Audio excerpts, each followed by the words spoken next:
आप देख रहे हैं उत्तराखंड से जुड़ी आज की बड़ी खबरें। कोविड महामारी के बीच उत्तराखंड सरकार ने आगामी चारधाम यात्रा रद्द कर दी है। मुख्यमंत्री तीरथ सिंह रावत ने ये जानकारी मीडिया को दी। बता दें कि आज इस संबंध में एक बैठक आयोजित की गई थी। मुख्यमंत्री ने कहा कि चारों धाम के कपाट अपने तय समय पर खुलेंगे, लेकिन केवल पुजारी और पुरोहित ही धामों में पूजा अर्चना करेंगे। यात्रियों को वहां जाने की अनुमति नहीं होगी। आपको बता दें कि आगामी 14 मई को यमुनोत्री मंदिर के कपाट खुलने के साथ साथ चारधाम यात्रा शुरू होनी थी। पिछले साल भी कोरोना के बढ़ते मामलों के चलते मई में चारधाम यात्रा को स्थगित कर दिया गया था, लेकिन जुलाई में कोरोना गाइडलाइंस के साथ यात्रा को दोबारा से शुरू कर दिया गया था। चारधाम यात्रा को लेकर के अभी जिस तरह कोविड है तेजी से बढ़ रहा है, उसको देखते हुए स्थगित किया जाता है और साथ ही केवल पुजारी वही वहाँ पूजा पाठी करेंगे। बाकी कोविड को देखते हुए सभी मैं कह स्थगित इसको हम कर रहे हैं। संबंधित जिले के लोग भाग लेंगे सर? कोई नहीं, केवल तीर्थ पुरोहित ही पूजा करेंगे। पूजा अर्चना नियमित होगी, नियमित समय पे आपका पट खुलेंगे, लेकिन जो राहुल जी हैं, जो पूजा पाठी हैं, जो पुजारी हैं, वही वहाँ पूजा अर्चना करेंगे। बाकी शेष लोगों को, पूरे देश के लोगों को चारधाम यात्रा अभी बंद है।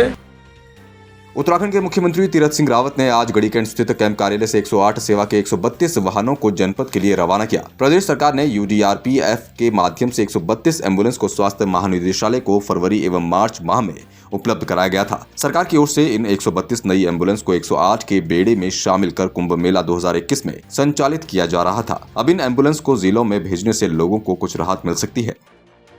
हम लोग पूरी तरह से तैयार हैं और अभी जो कुंभ में जो एम्बुलेंस लगी थी 108, वो 168 लगभग 100 पहले थी और उन सब को हमने हर डिस्ट्रिक्ट में, इवन पर विधानसभा में 2-2, 3-3 एम्बुलेंस दी हैं और आज उस क्षेत्रों में भी भेज दिया गया है। अभी आप ही के सामने रवाना कर दिया गया है। ये सब वहाँ सेवाएं देंगी कोविड को लेकर के, और बाद में पूरी तरह जो आम जन की भी जो जिस प्रकार का भी उनको दुख कष्ट होगा उनके ये फिर शुरू हो जाएंगे, लेकिन अभी विशेषकर कोविड के लिए। मसूरी कैबिनेट मंत्री गणेश जोशी ने स्वास्थ्य विभाग के अधिकारियों से वर्चुअल कॉन्फ्रेंसिंग कर मसूरी के साथ प्रदेश की स्वास्थ्य सेवाओं को लेकर वार्ता की गई। उनके द्वारा मसूरी में उपजिला चिकित्सालय कोविड केयर सेंटर बनाए जाने को लेकर और उसमें सभी सुविधाएं मुहैया कराने के निर्देश दिए गए। वहीं मसूरी के उपजिला चिकित्सालय को 40 ऑक्सीजन सिलेंडर दिए गए। इस मौके पर कैबिनेट मंत्री ने स्वास्थ्य विभाग के अधिकारियों को किसी प्रकार की कोई कोताही न बरतने के निर्देश दिए। क्योंकि स्थिति दिन पर दिन भयावह होती जा रही है। आज अभी तक 490 पॉजिटिव केस यहाँ पर मिले हैं, 6 लोग हॉस्पिटलाइज हैं और मैंने तो ये भी कहा है कि अगर यहाँ पर ऑक्सीजन प्लांट लगाना पड़े तो हम उसको भी लगाने को तैयार हैं। उसके बारे में हम बातचीत कर रहे हैं। 2 एम्बुलेंस हम पहले यहाँ पर हंस फाउंडेशन के माध्यम से दे चुके हैं। अभी सीएमएस ने मुझसे एक एम्बुलेंस की मांग की है। शीघ्र यहाँ पर एक 108 हम यहाँ पर तैनात करेंगे, जो पूरे इक्विपमेंट जिसमें लगे हुए होंगे। स्वास्थ्य सेवा में कोई कॉम्प्रोमाइज़ नहीं किया जाएगा। इसके लिए मैंने अभी 50 लाख रुपया मसूरी के हॉस्पिटल के लिए और 50 लाख रुपया देहरादून कैंट हॉस्पिटल को मैं दे रहा हूँ, जिससे यहाँ की स्वास्थ्य सुविधाओं में वृद्धि की जाएगी। जो दिक्कतें हैं जहाँ पर उसको दूर किया जाएगा और लगातार हमारे अधिकारी, हमारे कार्यकर्ता प्रशासन का सहयोग कर रहे हैं।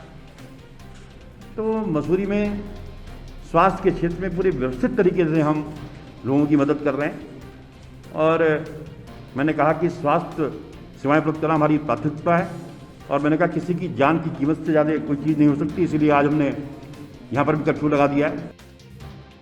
पौड़ी शहर में आपराधिक घटनाओं को रोकने के लिए एसएसपी पौड़ी पी रेणुका देवी ने शहर में जगह जगह 12 नए सीसीटीवी कैमरे लगा दिए हैं। इनसे आपराधिक घटनाओं को रोकने में सहायता मिलेगी। उन्होंने बाजारों में दुकानदारों से आग्रह भी किया है कि वो भी अपनी दुकानों के आगे सीसीटीवी कैमरे लगाएं, जिससे कि आपराधिक घटनाओं को रोकने में मदद मिल सके और पुलिस प्रशासन को इससे सहायता मिले।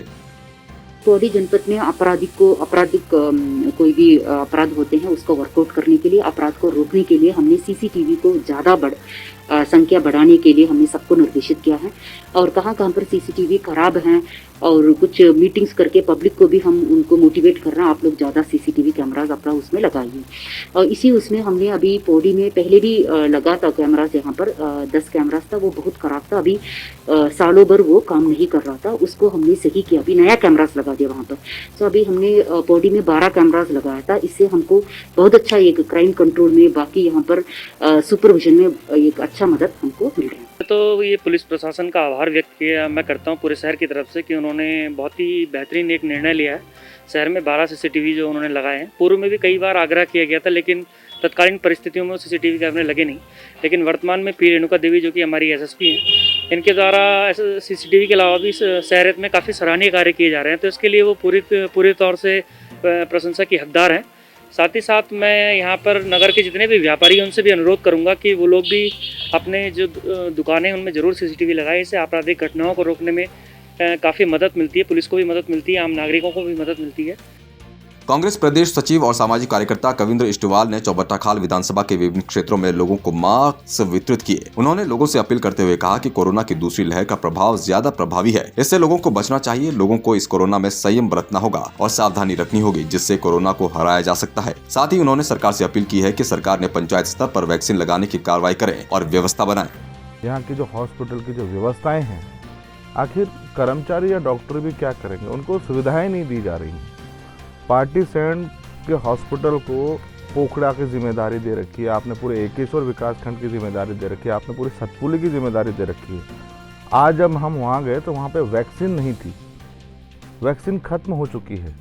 और मेरा प्रदेश सरकार से यह आग्रह है कि अगर आप ये वैक्सीन लगाना चाह रहे हैं तो सुरक्षित हम तभी रह पाएंगे जब आप न्याय पंचायत स्तर पर ये वैक्सीन लगाने का काम करेंगे, क्योंकि अगर ये सभी लोग पार्टी सैंड या नौगोखाल आएंगे तो इतनी भीड़ है, इसको आप कैसे कंट्रोल करेंगे। एक तरफ कोरोना महामारी जो पूरे तेज़ी से फैल रही है और दूसरी तरफ आप लोगों का जो सिस्टम है वह बिल्कुल ख़त्म है। आप बड़ी बड़ी बातें ना करके कृपया स्वास्थ्य पर जरूर ध्यान दें। मैं प्रदेश सरकार से विनम्र निवेदन कर रहा हूँ कि न्याय पंचायत स्तर पर और स्कूल, यहाँ प्राइमरी स्कूल आजकल खाली हैं, यहाँ पर आप कहीं ना कहीं वैक्सीन का इंतज़ाम करें और जो हमारी माता बहनें हैं, बुजुर्ग गांव में हैं, वो भी इंजेक्शन लगा सकें। रामनगर रोडवेज बस स्टेशन में परिवहन बसों में आग लगी देख रोडवेज कर्मचारियों में हड़कंप मच गया। कर्मचारियों ने आनन फानन में घटना की जानकारी दमकल विभाग को दी। सूचना पर मौके पर पहुंचे दमकल कर्मियों ने आग पर बमुश्किल काबू पाया। गनीमत रही कि घटना में कोई जनहानि नहीं हुई। वहीं मामले में एक व्यक्ति को हिरासत में लिया गया है। मामले में व्यक्ति से पूछताछ की जा रही है। उन्होंने कहा कि प्रथम दृष्टया में ऐसा प्रतीत हो रहा है कि किसी ने वहाँ बीड़ी पी हो, जिसकी वजह से आग लगी। कल एक सूचना मिली थी रात में हमें 2 बज के कुछ मिनट पे कि रोडवेज में कहीं बसों में आग लगी है। इस सूचना पर पुलिस भी पहुंची, फायर ब्रिगेड भी पहुंची, तो आग पर तो काबू पा लिया गया। लेकिन वहाँ मौके से एक लड़के को गिरफ्तार किया पुलिस ने। पुलिस मौके पर लेकर आए, इसके खिलाफ अभियोग पंजीकृत किया गया है और जो भी वैधानिक कार्रवाई वो की जा रही है। और रोडवेज के कर्मचारियों के द्वारा भी आज सुबह एक प्रार्थना पत्र दिया गया है, एक एप्लीकेशन दी गई है, जिसमें उनके वहाँ जो ऑक्शन की बसें खड़ी हुई थी नीलामी के लिए, उनमें किसी व्यक्ति के द्वारा या तो कोई बीड़ी, सिगरेट या कोई नशा करके कोई वहाँ पे ऐसे ज्वलनशील पदार्थ फेंका गया, जिसकी वजह से वो आग लगी है। यहाँ पे प्रांगण में रोडवे परिसर में वाहनें खड़ी थी, जिनमें अराजक तत्व समूह बैठे हुए थे, जिनसे धूम्रपान कर रहे थे और उसी दौरान जो है ये हादसा हुआ है। उनको सूचना मिलने पर फायर ब्रिगेड को उनके द्वारा आके आग में काबू पा लिया गया है। बसों की सीटें जली हुई हैं और थोड़ा छत और थोड़ा फर्श जो है डैमेज है। जंगल की भीषण आग ने शिवनाथपुर मालधन में वन विभाग की आम पोखरा रेंज प्लॉट संख्या 14 में वन गुज्जर मोहम्मद शफी पुत्र मुन्ना के जानवरों के बाड़े सहित झोपड़ियों को जला डाला। जानवर और भूसा को भी अपनी आगोश में ले लिया, जिससे लगभग 12 जानवरों के बच्चे बुरी तरह झुलस गए। घटना की सूचना मिलते ही मालधन पुलिस और वन विभाग मौके पर पहुंचा। ग्रामीणों की मदद से आग बुझाने की कोशिश की गई। फायर ब्रिगेड ने मौके पर पहुंचकर 4 घंटे की कड़ी मशक्कत के बाद आग पर काबू पाया। पशुओं के जलने की सूचना मिलते ही डॉक्टर संदीप तिवारी, पशु चिकित्सक अधिकारी और हेमंत सिंह नेगी, पशु वैक्सीनेटर अधिकारी ने मौके पर पहुंचकर जानवरों का इलाज किया। यहाँ आते आते 4 पौने 4 बजे पहुंच गए थे। आग इसमें कम से कम 7-8 झोपड़ी जल गई है, जिसमें 8-9 मवेशी झुलसे हुए हैं। लेकिन अभी हम लगातार आग पे काबू पा रहे हैं, काम कर रहे हैं, हमारे कर्मचारी लगातार काम कर रहे हैं। जैसी सूचना मिली तो हम यहाँ पे आ गए थे और यहाँ पे हमने 12 जो हैं लोहारे उनका इलाज किया। उनमें से जो है 2-3 में तो बहुत ज़्यादा बर्न है, लगभग 3rd डिग्री का बर्न है। बाकी कुछ 4 जानवर जो हैं जिनकी आंखें चली गई हैं और उसके अतिरिक्त जो बाकी के 6 जानवर हैं वो सही हैं, उनका इलाज चल रहा है, कुछ समय में वो ठीक हो जाएंगे। कोविड संक्रमण की दूसरी लहर में हो रही निरंतर वृद्धि के कारण कुछ लोग इसको गंभीरता से नहीं ले रहे हैं। ऐसे लोगों को सबक सिखाने के लिए रामनगर पुलिस अब अलर्ट मोड पर आ गई है, जिसके चलते 5 लोगों पर पुलिस द्वारा कार्रवाई कर अभियोग पंजीकृत किए गए हैं और जो लोग सरकार की गाइडलाइन का पालन नहीं कर रहे हैं उनको चिन्हित कर कार्रवाई की जाएगी।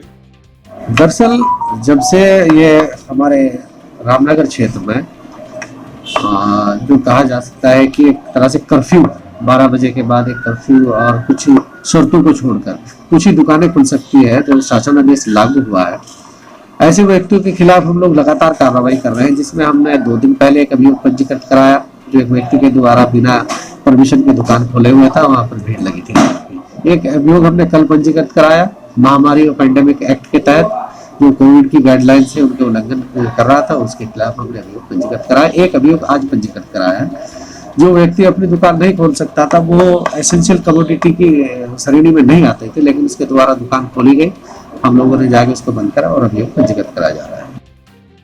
हल्द्वानी के सबसे बड़े सुशीला तिवारी अस्पताल में कोरोना संक्रमित मरीजों से पूरी तरह अस्पताल फुल हो चुका है। लिहाजा अस्पताल में आए दिन हंगामा और मरीजों के तीमारदारों द्वारा कई तरह की परेशानियों का सामना करना पड़ रहा है। लिहाजा अस्पताल प्रशासन ने भी पुलिस प्रशासन से सुरक्षा की गुहार लगाई थी, जिसके बाद आज एसएसपी प्रीति प्रियदर्शनी ने टीम के साथ सुशीला तिवारी अस्पताल का निरीक्षण करते हुए वहाँ सुरक्षा व्यवस्था के मद्देनजर पुलिस प्रशासन तैनात करने के निर्देश दिए।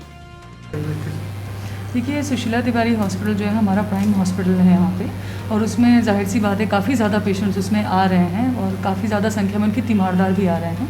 तो इसके लिए जो है हॉस्पिटल की तरफ से एक ये भी रिक्वेस्ट की गई है कि हम अंदर जो है हम एक ही व्यक्ति जो उनका तीमारदार है उनको अलाउ करें। तो उनके लिए जो है हॉस्पिटल की तरफ से पासेस भी इशू करने की व्यवस्था हो रही है। और साथ ही साथ इसमें हमने जो अपनी फ़ोर्स पहले से भी हमने लगा रखी थी, आज हमने फिर से उसका निरीक्षण भी किया है, फ़ोर्स को दोबारा से ब्रीफ भी किया है। जो हमारे जो हॉस्पिटल का जो प्रशासन है, जो डॉक्टर्स हैं, उनसे भी काफ़ी इसमें विचार विमर्श भी हुआ है।